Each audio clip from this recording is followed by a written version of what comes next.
Krishna Kirtana Ganana Tana Pano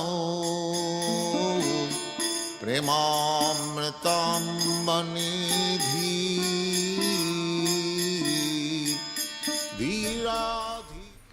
Om Jnanatimirandasya Jnananjana Salakaya Chaksuran Militanyena Tasmai Sri Gurave Namaha Vichetannamanubhistam Stavidanyena Bhutale Swayam Rupam Kadamaya Didanti Swapadantikam. First of all, I offer my humble obeisances unto the lotus feet of my Diksha and Shiksha Guru, Nityalila Pravishta Om Vishnupada Satarasata Sisimad, Srila A.C. Bhaktivedanta Swami Prabhupada. Then I offer my humble obeisances unto the lotus feet of my Shiksha and Sannyas Guru, Nityalila Pravishta Om Vishnupada Asatarasata Sisimad, Srila Bhaktivedanta Narayan Goswami Maharaj. I offer my humble obeisances unto the lotus feet of my Shiksha Gurus, Srila Gaur Govinda Goswami Maharaj and Srila Bhakti Vigyan Bharti Goswami Maharaj. I offer my humble obeisances unto the lotus feet of the Sri Rupa Nuga Guru Varga, Srila Bhakti Pragyan Keshav Goswami Maharaj, Srila Bhakti Siddhanta Saraswati Goswami Thakur Prabhupada, and Srila Gaur Kishore Das Babaji and Srila Bhakti Vinod Thakur. I offer my humble obeisances unto the lotus feet of Sri Krishna Bhagavan, the speaker of Bhagavad Gita, unto Srimad Bhagavad Gita, and unto the hearer of Bhagavad Gita, Sri Arjuna. I offer my humble obeisances unto the lotus feet of the great acharyas who wrote commentaries on Srimad Bhagavad Gita, Srila Sridhar Swamipad, Sri Ramanujacharya, Sri Madhvacharya, Srila Vishwanath Chakravarti Thakur, Srila Baldev Vidyabhushan, Srila Bhakti Vinod Thakur, Srila Bhakti Rakshak Sridhar Goswami Maharaj, Srila Bhaktivedanta Swami Prabhupada, and Srila Bhaktivedanta Narayan Goswami Maharaj.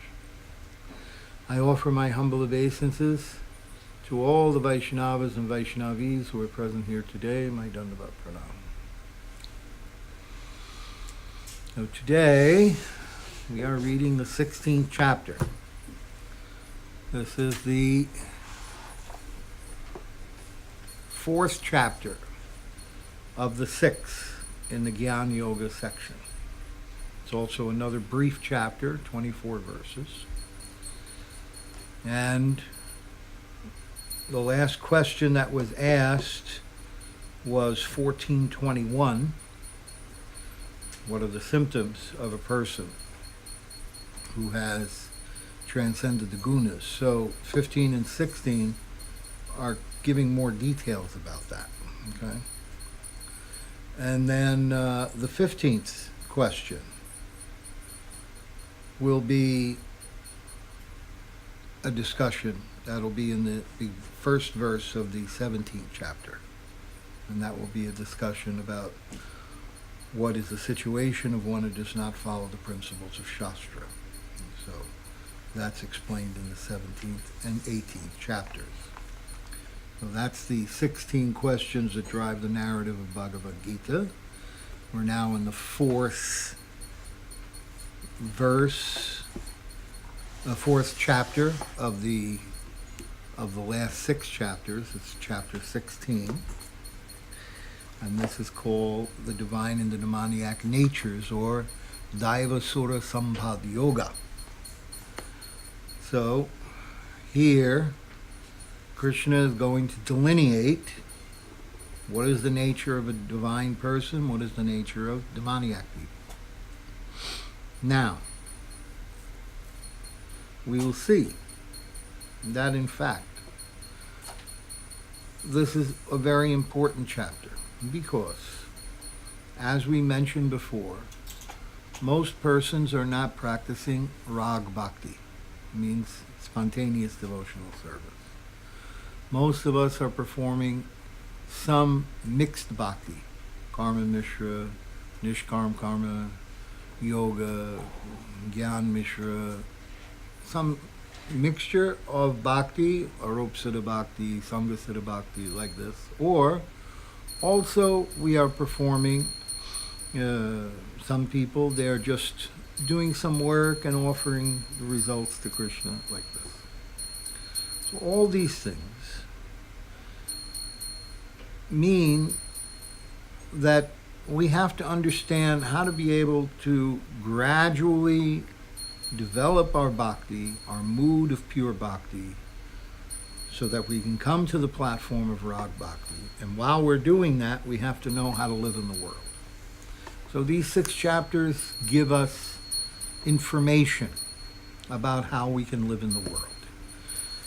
The 13th chapter is discussed what is the nature of the world itself, nature of the enjoyer and consciousness. The 14th chapter has described the modes of nature. The 15th chapter has described how the world is a perverted reflection of the real world and the spiritual world. And now the 16th chapter is going to talk about the nature of people. Some are divine and some are demoniac, so that we can know who to associate with and who to avoid. So, in the very first 2 verses, 3 verses actually, the first 3 verses, Krishna describes the qualities of a person who is in divine consciousness, who's pious. The Blessed Lord said, fearlessness, purification of one's existence, cultivation of spiritual knowledge, charity, self-control, performance of sacrifice, study of the Vedas, austerity and simplicity, non-violence, truthfulness, freedom from anger, renunciation, tranquility, aversion to fault-finding, no criticism, compassion and freedom from covetousness, gentleness, modesty, and steady determination, vigor, forgiveness, fortitude, cleanliness, freedom from envy, and the passion for honor. These transcendental qualities, O son of Bharat, belong to godly men endowed with divine nature.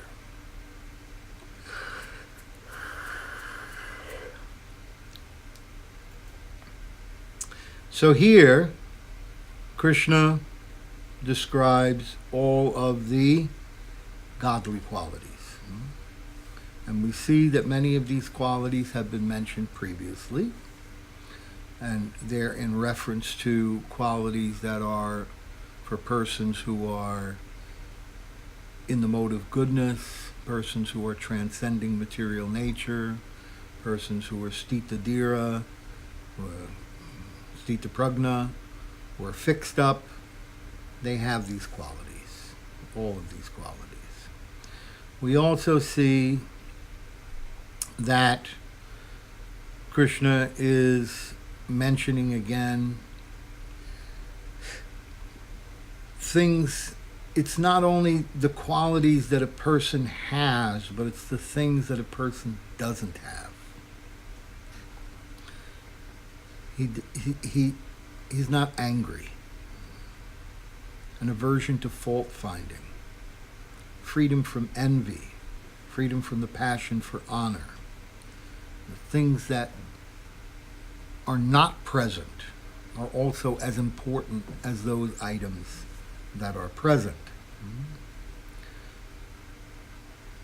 The qualities like fearlessness, purification of one's existence, cultivation of spiritual knowledge, we will see later that these different qualities are actually, in the 18th chapter, they are actually divided based on the varna and the ashram. We'll see that the Kshatriyas have certain godly qualities, the Brahmins have certain godly qualities, the Vaishyas and the Sudras. Each of them have certain good qualities. And as long as they live within the path of their dharma, then they won't go down. But that's very difficult.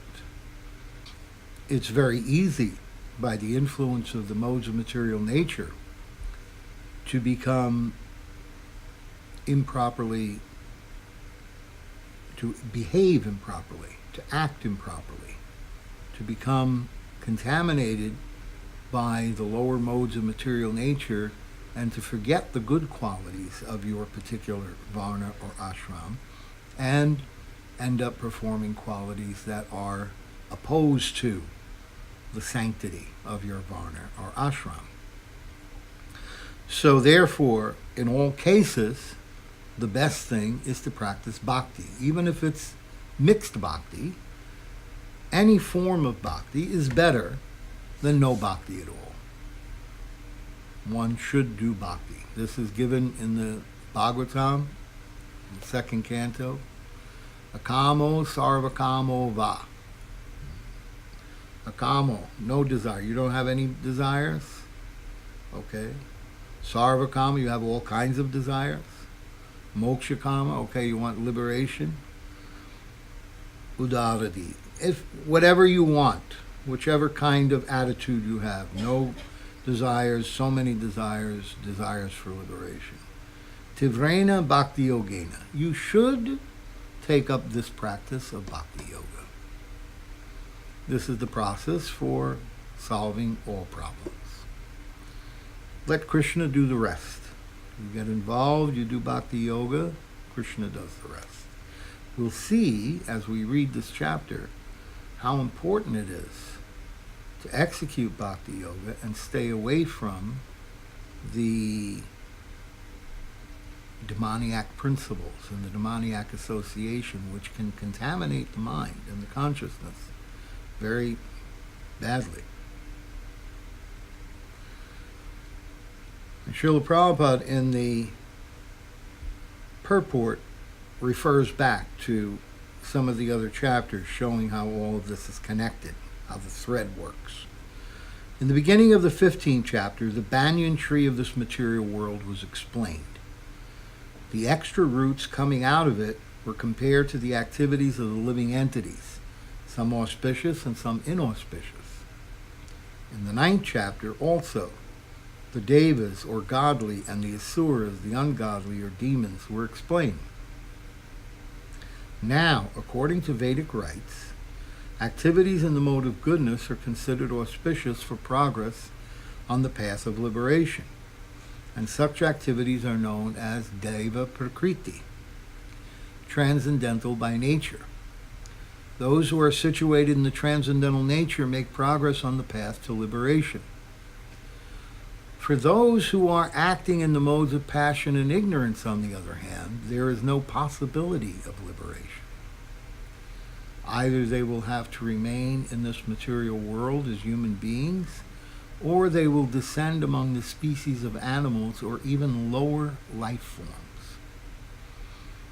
In this 16th chapter, the Lord explains both the transcendental nature and its attendant qualities, as well as the demoniac nature and its qualities.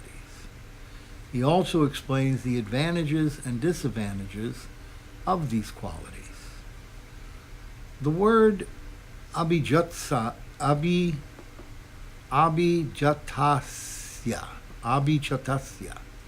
in reference to one born of transcendental qualities or godly tendencies, is very significant. To beget a child in a godly atmosphere is known in Vedic scriptures as Govardhan Samskar. So, in Vedic culture, we have rites of passage. In every culture, there's rites of passage. There's a coming of age. When one is 12, 13 years old, they have bar mitzvah in the Jewish religion.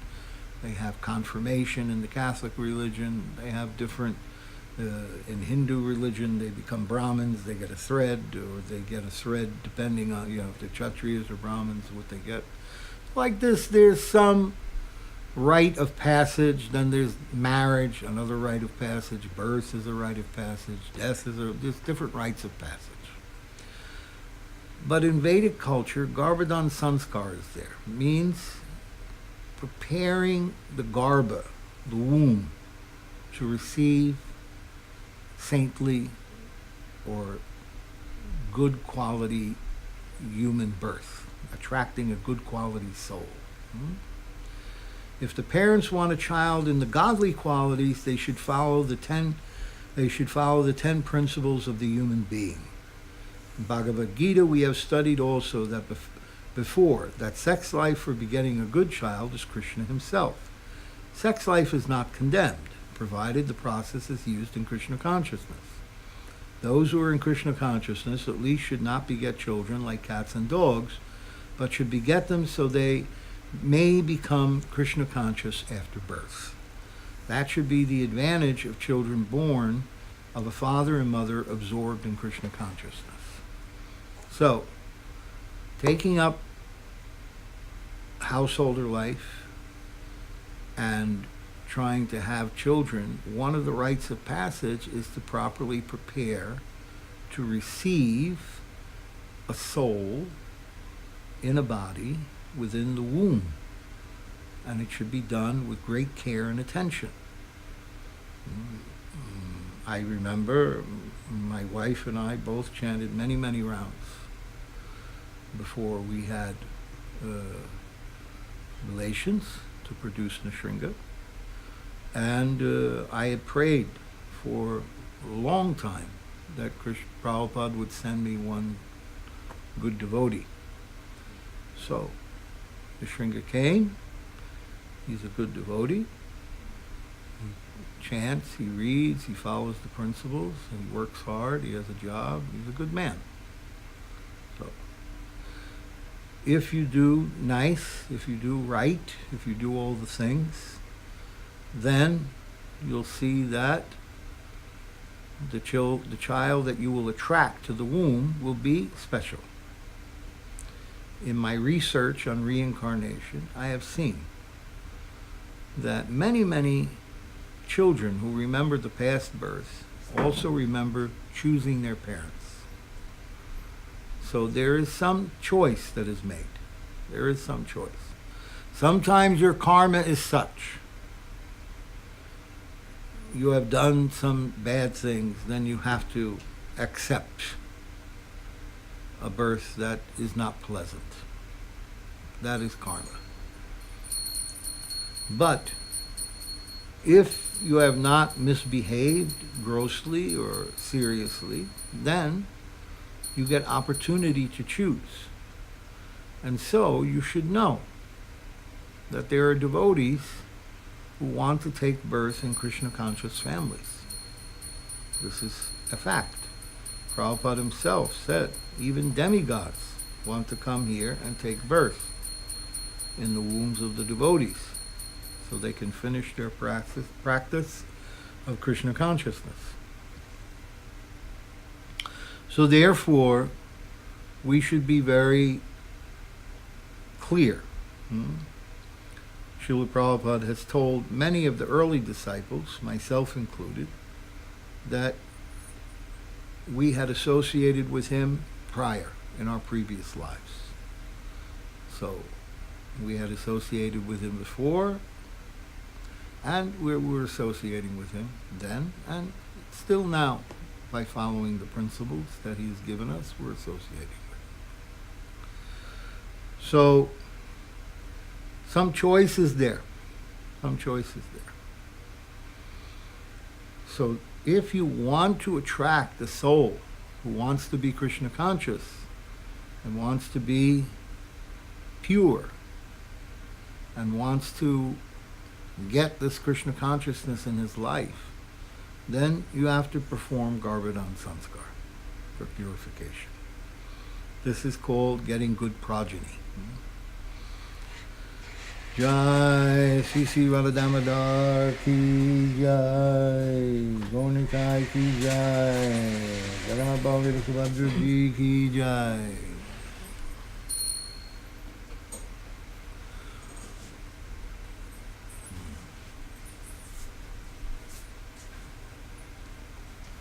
In the second chapter, or first chapter, Arjuna says to Krishna, if we kill all the elders like Bhishma and Drona and so on, then there won't be anyone to protect the women. If the women are not protected, then we'll have Varna Sankara, unwanted population. Unwanted population means Garbhadan Sanskar is not performed. The children are born out of lust. And we'll see later that lust is one of the three enemies of the divine nature that one has to give up, one has to remove from their consciousness.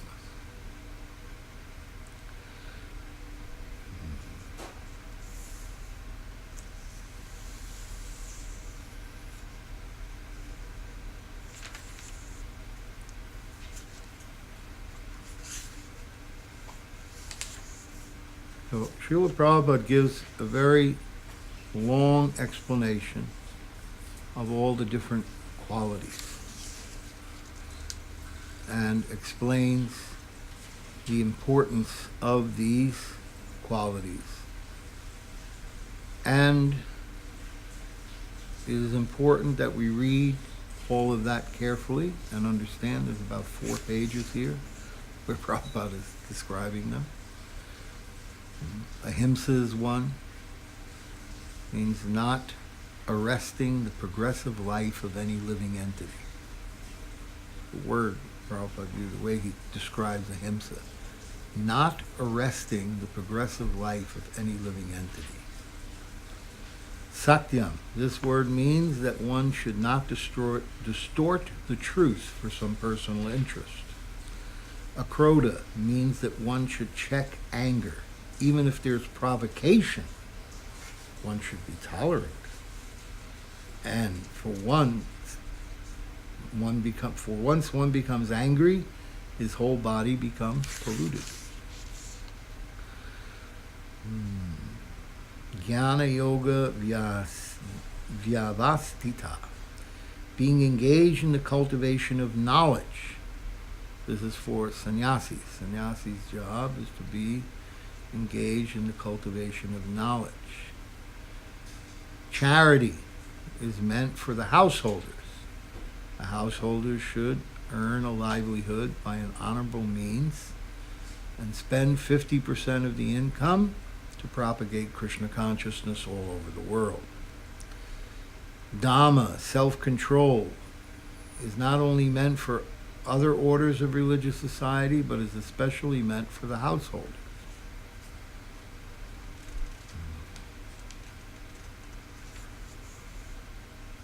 So like this, Prabhupada gives Swadhyayaya, Vedic study, tapasya, austerity, and arjavam, gentleness or simplicity, are meant for the brahmachari or student life.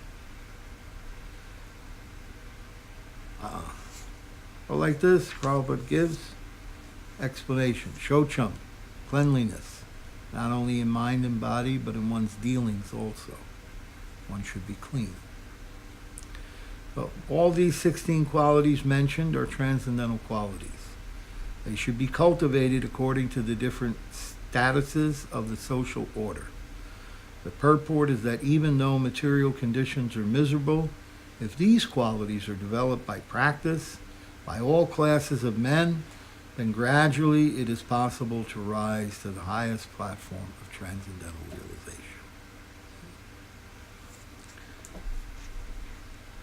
Now, demoniac qualities.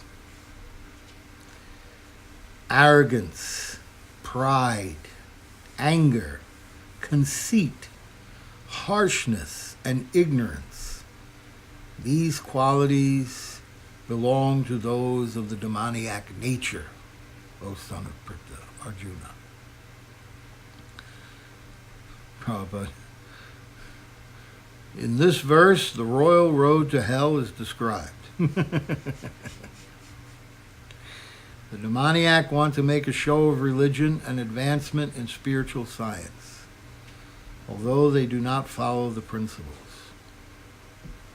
They are always arrogant or proud in possessing some type of education or much wealth.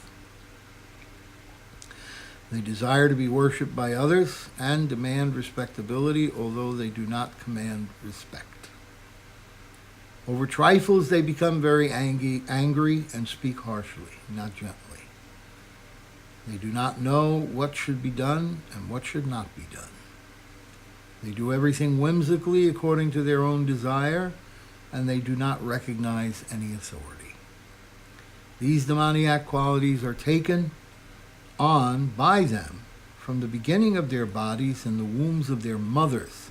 And as they grow, they manifest all these inauspicious qualities. So these nature of these demoniac people, they take birth in the wombs of other demoniac people.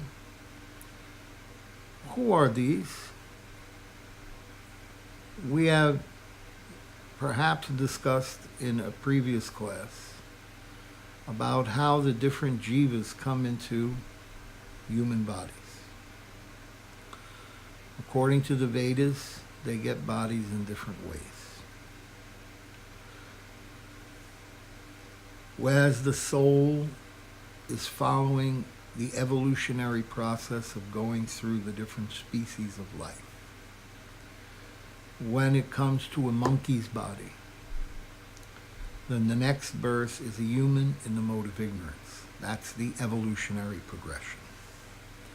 When it comes to a big cat's body, means tiger, lion, and these kind of species, etc. Next birth, human life, mode of passion. And when it comes to be cow, so from cow, human life in mode of goodness. So these are the three species which jump off to the human species. That's one way that they come in as they're going up, okay? That's why you don't want to go back down again, because then you have to go through the progression. Then, the other thing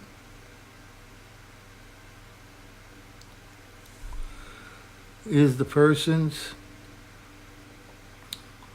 who have done many, many pious activities, many religious rituals, etc. When they die, they go to Swarga, which is called heaven in the West. There they live in great opulence. They enjoy to their heart's content. There's no rules. Like here we have rules. A man and a woman marry each other and they have a family. They love only each other. In Swarga, no such rules. Any man can have any woman can have any man. They can just enjoy. Pleasure is unlimited. Intoxication, unlimited. Everything, unlimited. And nothing disturbs your pleasure. Your pleasure goes, there's no guilt. You're spending your pious activities. Just like you work very hard, you make money, then you go to Hawaii for a vacation. As long as you have money, you can enjoy on your vacation. When the money runs out, you have to come back home and go to work.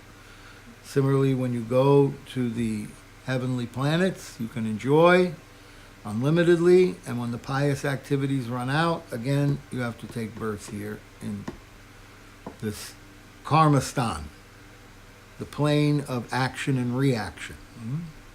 And you have to start over again. And that happens by your subtle body, your soul within your subtle body is put inside the clouds. Then the rain comes down. You come down in the rain. Then you feed the seeds of rice or wheat or some other food.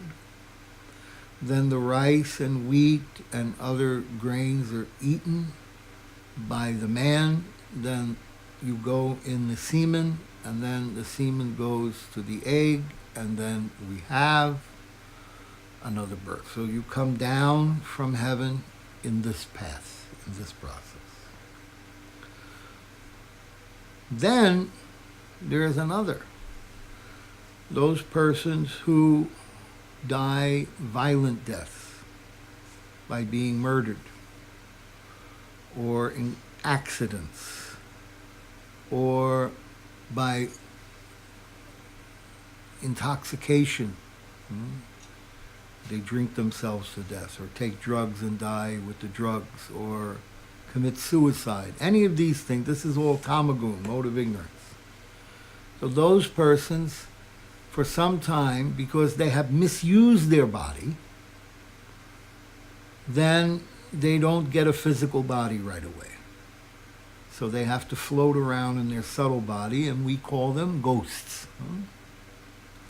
And then, at some future point, when a man and a woman is having illicit connection, or they're having connection at an inappropriate time, like at this time, the dusk, or in the early morning when you're supposed to be doing prayers, bhajans, etc., or in a drunken condition, intoxicated condition.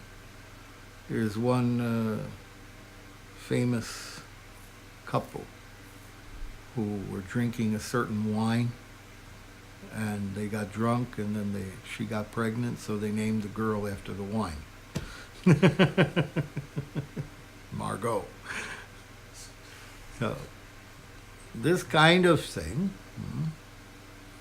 these kind of people who are committing these kinds of acts, their previous life, they were ghost.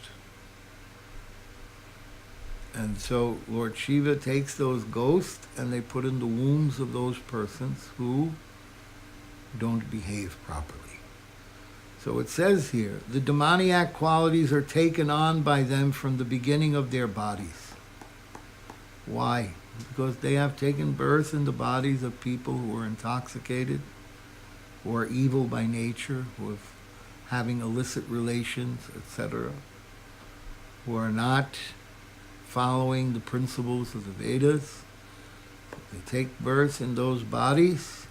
So from the beginning, in the wombs of their mothers, they develop these qualities, and as they grow, they manifest all these inauspicious qualities. It is arranged like that. This is why we do Garbhadan Sanskar. We purify the womb. We make it a sacred place. Then we invite some great person, please come take birth in my womb. I know there's one devotee, you may have met him, his name is Muni Maharaj. Muni Maharaj. I think he's your god brother. He took Harinam from you. He took Diksha and Sannyas from Narayan Maharaj. His mother had 3 sons.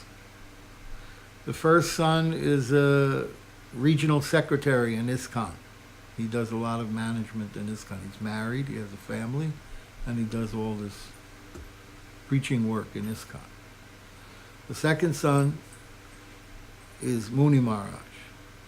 And the youngest son is a Babaji in Radhakund, who plays mridanga for 10 hours a day and sings Hare Krishna. Well, this woman had 3 sons, and all of them became great devotees.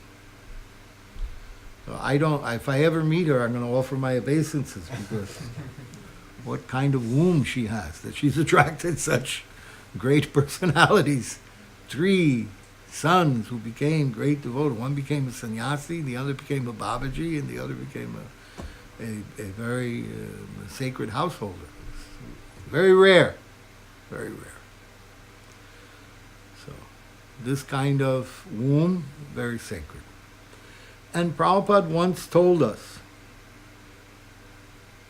he said, you boys have become devotees because you had good mothers.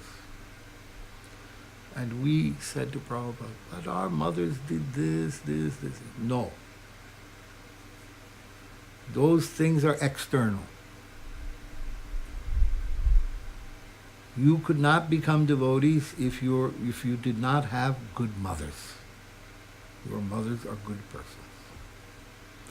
So really, a lot of responsibility lies in the mother. The mother has to prepare her body and her womb for receiving a good devotee. And if she does all the things properly, then a good devotee will come to her, sure.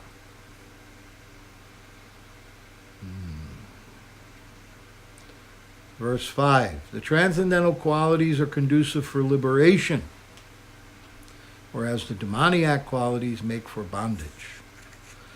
Do not worry, O son of Pandu, for you are born with the divine qualities. So Lord Krishna is encouraging Arjuna by telling him that he was not born with demoniac qualities. His involvement in the fight in Kurukshetra was not demoniac because he was considering the pros and cons. He was considering whether respectable persons such as Bhishma and Drona should be killed or not. So he was not acting under the influence of anger, false prestige, or harshness. Therefore, he was not of the quality of the demons. For a Kshatriya, a military man, shooting arrows at the enemy is considered transcendental, and refraining from such duty is demoniac. Prabhupada always encouraged us. Therefore, there was no cause for Arjuna to lament. Anyone who performs the regulated principles of the different orders of life is transcendentally situated. O son of Pritha, in this world there are two kinds of created beings. One is called the divine, the other demoniac. I have already explained to you at length the divine qualities. Now hear from me about more of the demoniac. I want to look at this.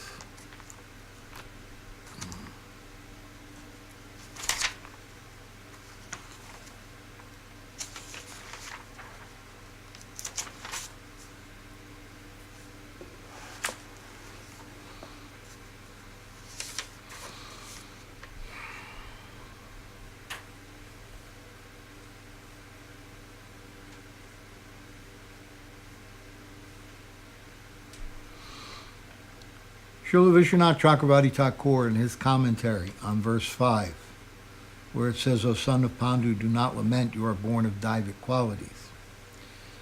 Now, in this sloka beginning with Daivi, Sri Bhagavan is showing how these two natures function. First of all, if Arjuna laments, alas, alas, I must possess asuric qualities, such as hard-heartedness and anger, for I desire to kill my relatives with arrows. Sri Bhagavan says, Ma suchaha, do not lament. To give him solace, you are born in the dynasty of Kshatriyas. Dharma Shastra approves of you being hard-hearted and angry while at war. Otherwise, not. However, to be violent in other circumstances is asuric. So here he's describing why Prabhupada is saying that for the Kshatriya to shoot arrows at the enemy, this is transcendental, and refraining from such duty is demoniac. Now, Srila Bhaktivinoda Thakur mentions, it is only by Daivic qualities that one can attain liberation, and it is by asuric qualities that one must be bound to this world. O Arjuna, by cultivating Jnana Yoga while following Dvanashram Dharma, one achieves Sattva Samshuddhi, the purification of one's existence. You are blessed with Daivi Sampada, divine qualities, being born in a noble Kshatriya caste. It is not asuric to kill one's relatives in a dharmic battle by shooting them with arrows and engaging in other aggressive activities in accordance with Shastric injunctions.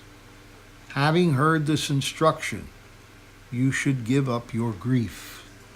So, Krishna was worried that maybe Arjuna is a little nervous, hearing what the demoniac qualities are and thinking that maybe he shouldn't fight in this battle. I remember there was one time the devotees went to see a king at his home with Prabhupada. So when they went in the home, Prabhupada was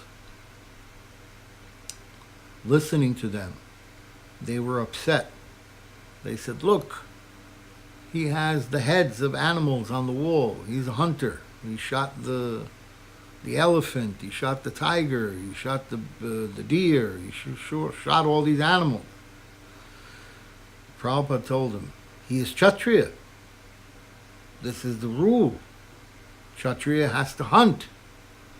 And then Prabhupada explained that there's 6 kinds of animals that the Kshatriya can hunt. This is in the Dharma Shastras. They hunt the turtle because they have to be able to shoot the arrow through the armor. They hunt the rabbit because the chariot bobs up and down when it moves. So they have to be able to hit the target as it's going up and down when it's moving. They shoot the deer because the deer is camouflaged in the forest, so you have to be able to shoot it camouflaged. They shoot the tiger because the tiger is a very powerful enemy, greater than you. So to be able to kill someone more powerful than you, so they shoot the tiger. But then everything has to be disposed of properly. The horns and the musk from the deer are to be given to the Ayurvedic doctors to make medicine. The skin is given to the yogis to meditate on in the forest. The skin of the tiger is given to the yogis to meditate on in the forest. So like this, all the parts are distributed and used for different purposes in order to properly distribute all of the materials of nature properly, that everything gets used and recycled in an environmentally sound manner. Also, deers and rabbits are prolific populations, so they need to be reduced. So this is, in Vedic culture, this is permitted. It is permitted to do this in Vedic culture. For the Kshatriyas, not for the Brahmins, not for the Vaishyas and the Sudras, for the Kshatriyas. That's their responsibility. So, we asked Prabhupada, so if a king follows all these rules and he kills these animals because he's allowed to, he has many wives because he's allowed to, he has so many different concessions for pleasure because he is given that concession in scripture. So what will happen at the end of his birth? Can he go to Krishna? He said no. If he accepts the concessions for his pleasure, and he does all of them correctly, then he will take birth as a king again. But if he makes a mistake, then he has to go down to a lower birth. So, it is a dangerous position. And the Raja Rishis, people like Janak Maharaj and others, we see that they limited their access, Ambarish and so on. They limited their access to sense pleasure. They engaged themselves always in spiritual topics. Okay. So now Krishna says he's going to explain what are the demoniac qualities. Krishna, having assured Arjuna that he was born with divine qualities, is now describing the demoniac way. The conditioned living entities are divided into 2 classes in this world. Those who are born with divine qualities follow the regulated life. That is to say, they abide by the injunctions of Scripture and by the authorities, and one should perform duties in light of authoritative Scripture. This mentality is called divine. One who does not follow the regulative principles as they are laid down in the Scriptures and who acts according to his whims is called demoniac or asuric. There is no other criterion but obedience to the regulative principles of Scripture. It is mentioned in Vedic literature that both the demigods and the demons are born of the Prajapati. The only difference is that one class obeys the Vedic injunctions and the other does not. Those who are demoniac do not know what is to be done and what is not to be done. Neither cleanliness nor proper behavior nor truth is found in them. So what does it mean? They do not know what is to be done, what is not to be done means that they don't follow any of the principles of the scripture. They just do whatever feels good.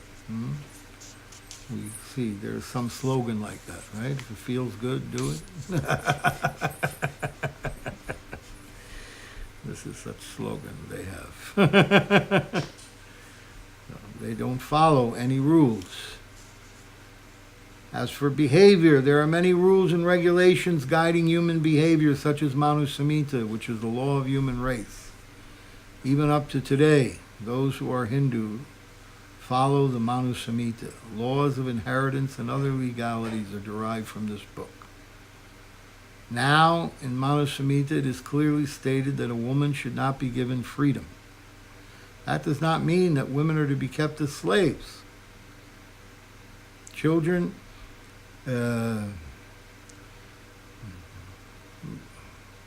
women are often like children, and children are not to be given full freedom.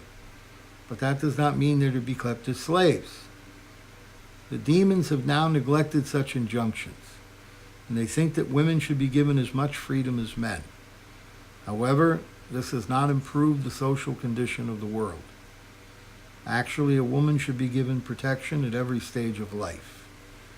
She should be given protection by the father in her younger days, by the husband in her youth, and by her grown-up sons in her old age. This is proper social behavior according to Manu Samhita. But modern education has artificially devised a puffed-up concept of womanly life, and their marriage is practically now an imagination in human society. Nor is the moral condition of a woman very good now. The demons, therefore, do not accept any instruction which is good for society. And because they do not follow the experience of great sages and the rules and regulations laid down by the sages, the social condition of the demoniac people is very miserable. The demons say that this world is unreal, that there is no foundation, and that there is no God in control. It is produced of sex desire and has no cause other than lust. Following such conclusions, the demoniac, who are lost to themselves and have no intelligence, engage in unbeneficial, horrible works meant to destroy the world. Here, Srila Prabhupada says, indirectly, this verse anticipates the invention of nuclear weapons, of which the whole world is today very proud. At any moment, war may take place, and these atomic weapons may create havoc. Such things are created solely for the destruction of the world, and this is indicated here. Due to godlessness, such weapons are invented in human society. They are not meant for the peace and prosperity of the world.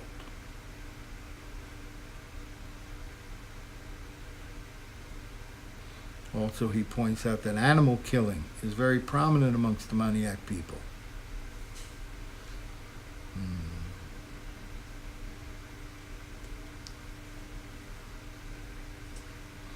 The demoniac, taking shelter of insatiable lust, pride, and false prestige, and being thus illusioned, are always sworn to unclean work, attracted by the impermanent.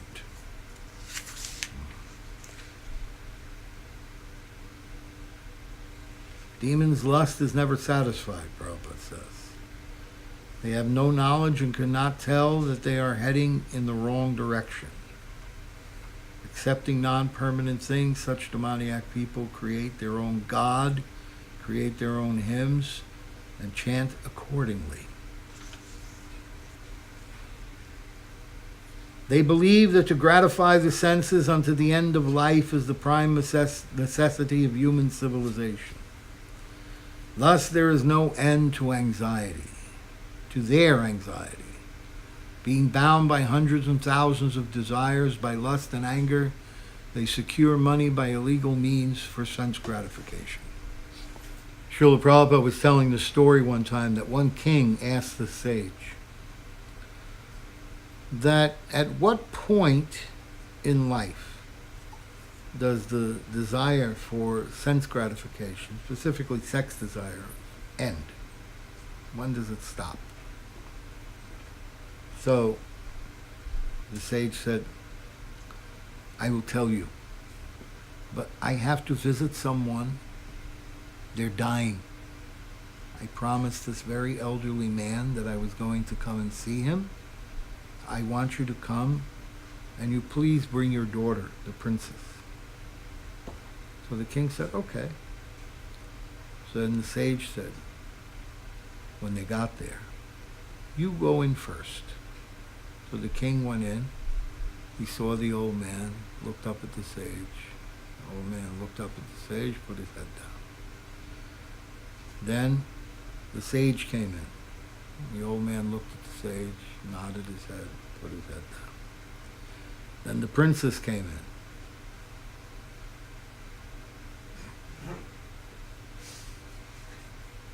So the sage turned to the king and said, you see, it never ends.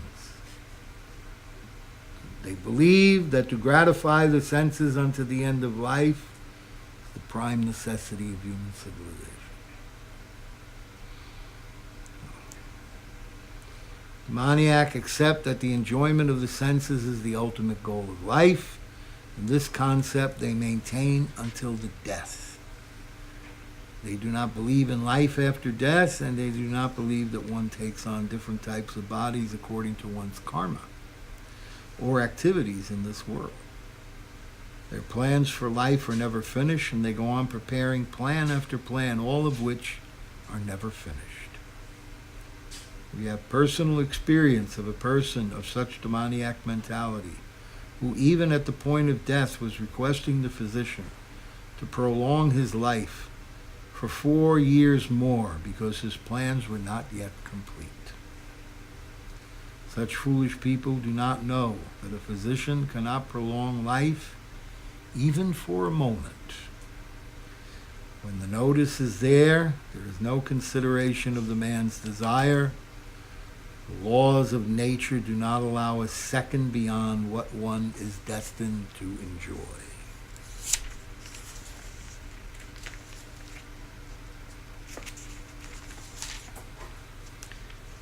Now, the demoniac mentality is being described in great detail.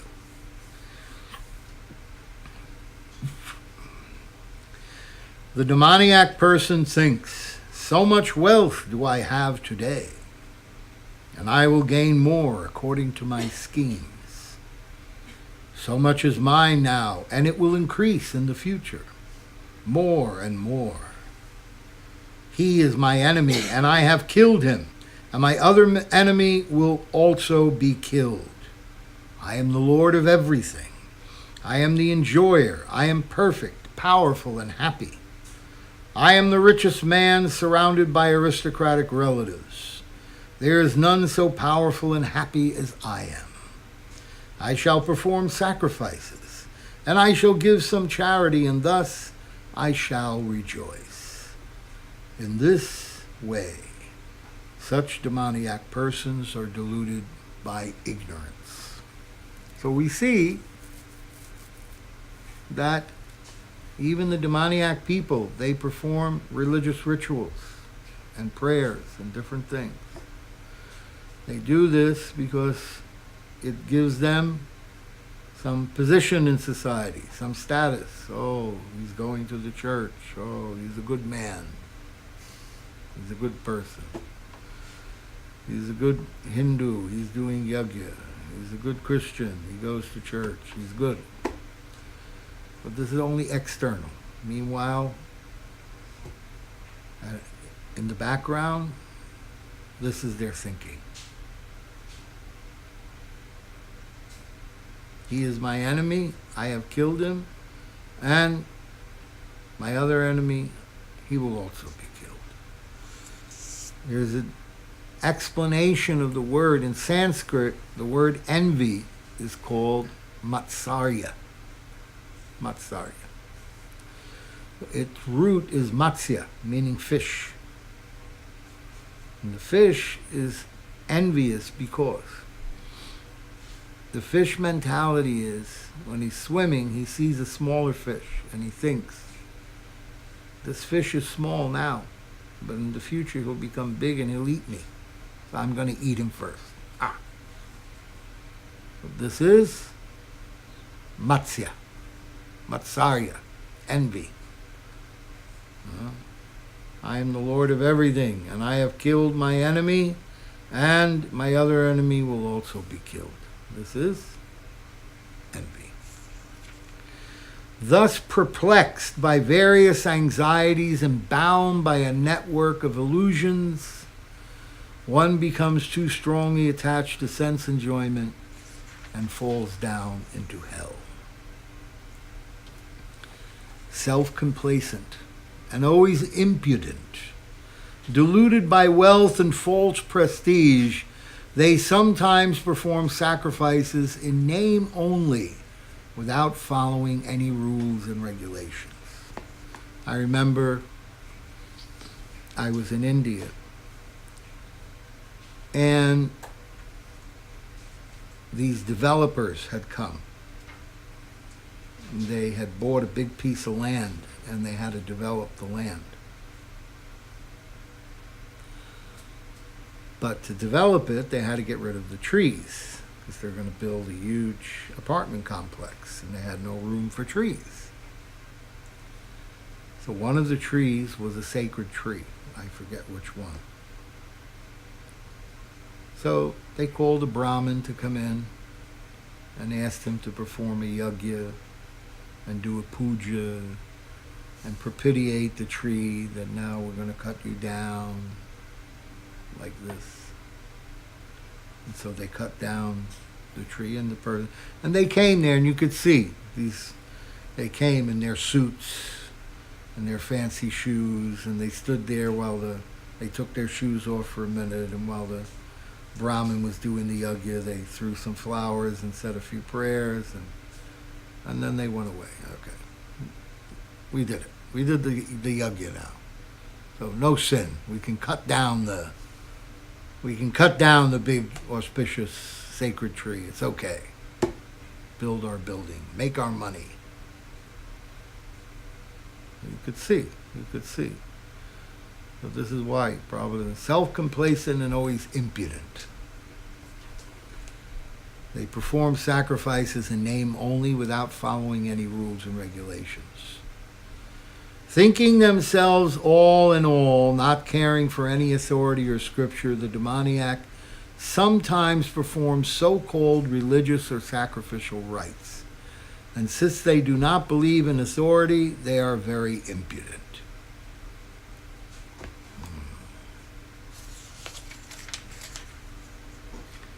Bewildered by false ego, strength, pride, lust, and anger, the demon becomes envious of the Supreme Personality of Godhead, who is situated in his own body and in the bodies of others, and blasphemes against the real religion.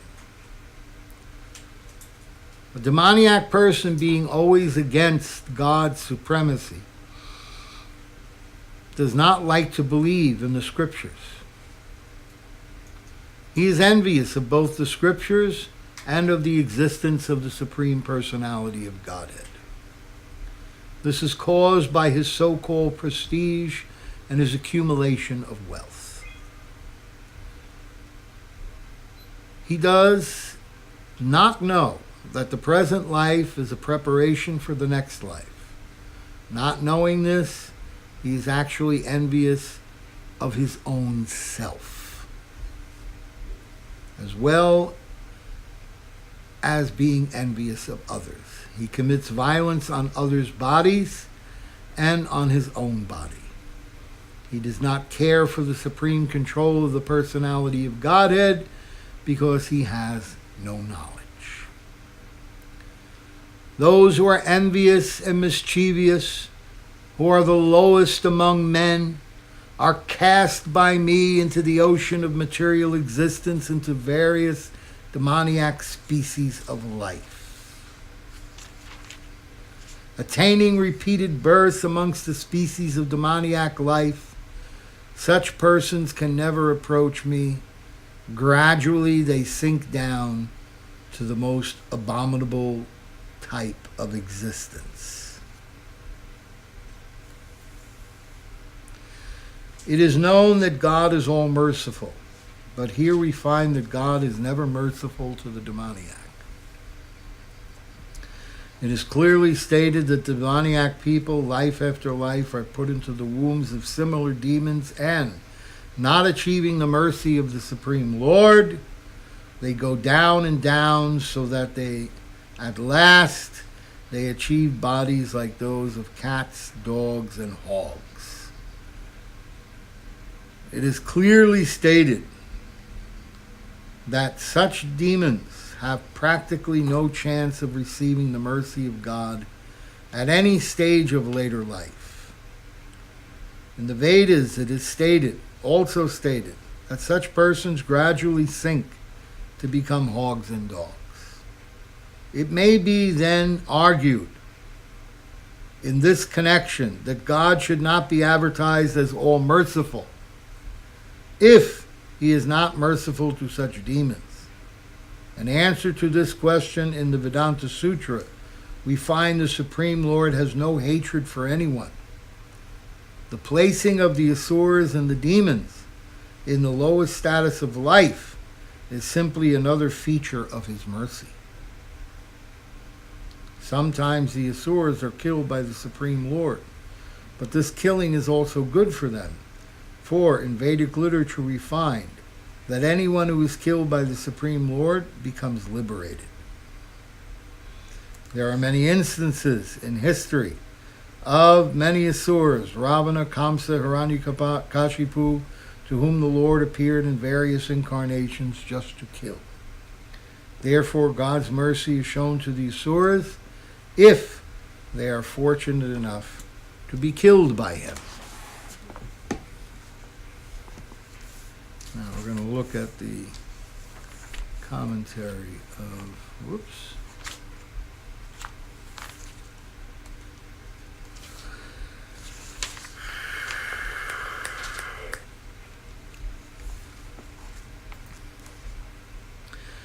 O Kunteya, accepting birth after birth in the Asuric species, such fools can never attain me. Thus they descend further into the lowest and most vile forms of life.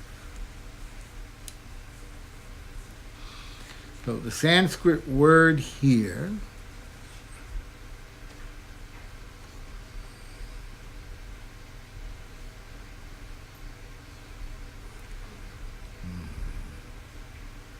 mam aprapyaiva. Okay. Prapya means to obtain. Like in the second chapter, Dehinosmin yata dehe komaram jovanam jara. The dehi, the body. Dehinosmin yata dehe. This body is changing. Komaram jovanam jara. Just like this body is changing.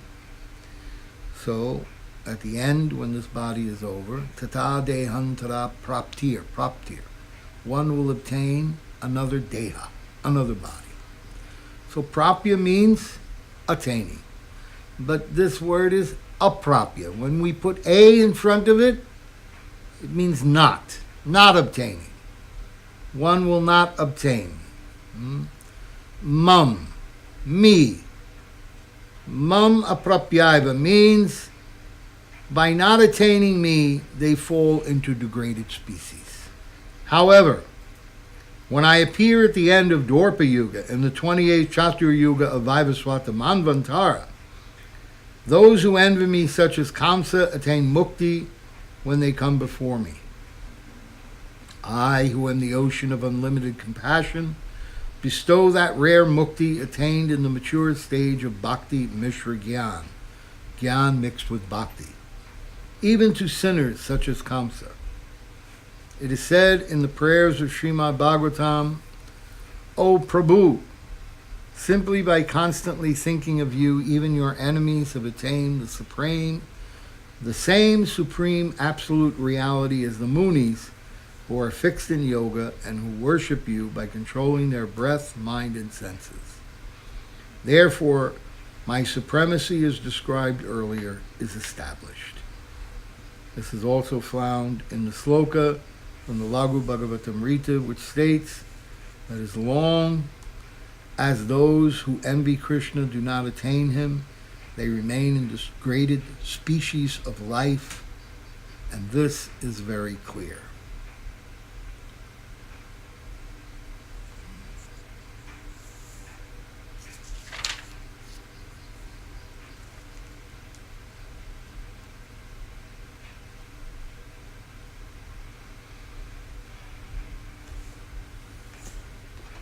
Now, finishing up the last 4 verses of this chapter.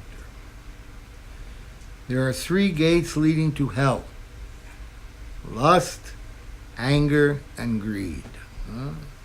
Trididham narakashyeda dvaram nashanam atmana kama krodas tata lobas tasmari tatrayam tyajet.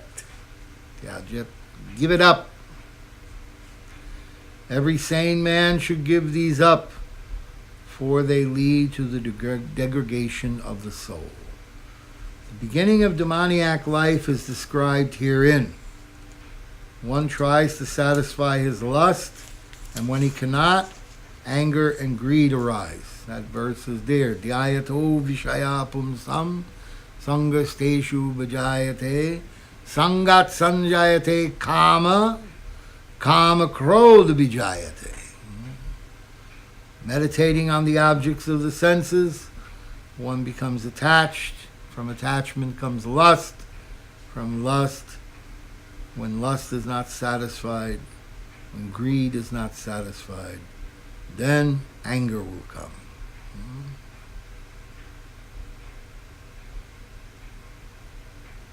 A sane man who does not want to glide down to the species of demoniac life must try to give up these 3 enemies, which can kill the self to such an extent that there will be no possibility of liberation from this material entanglement. The man who has escaped these 3 gates of hell, O son of Kunti, performs acts conducive to self-realization, and thus gradually attains the supreme destination.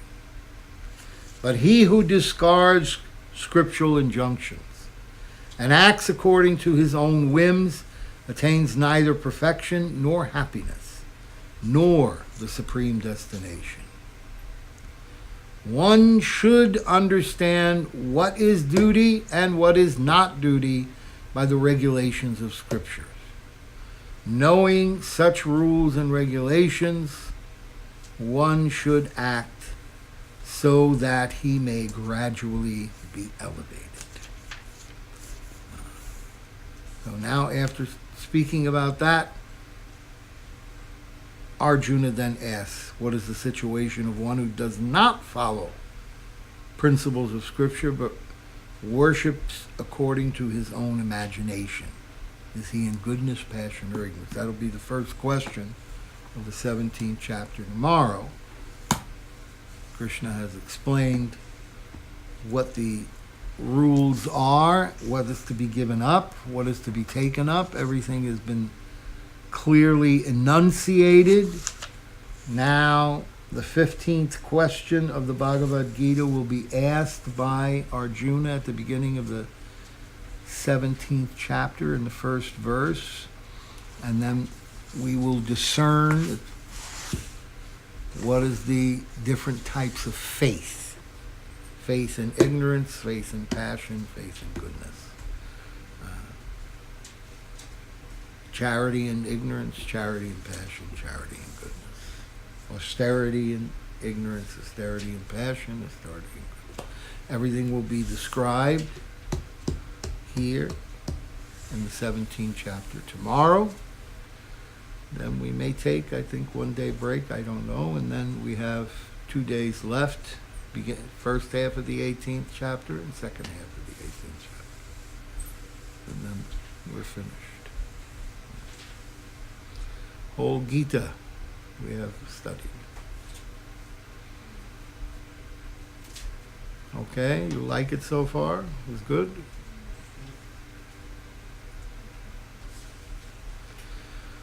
Hare Krishna, Krishna Krishna, Hare Hare, Hare Rama, Rama Rama, Hare Hare.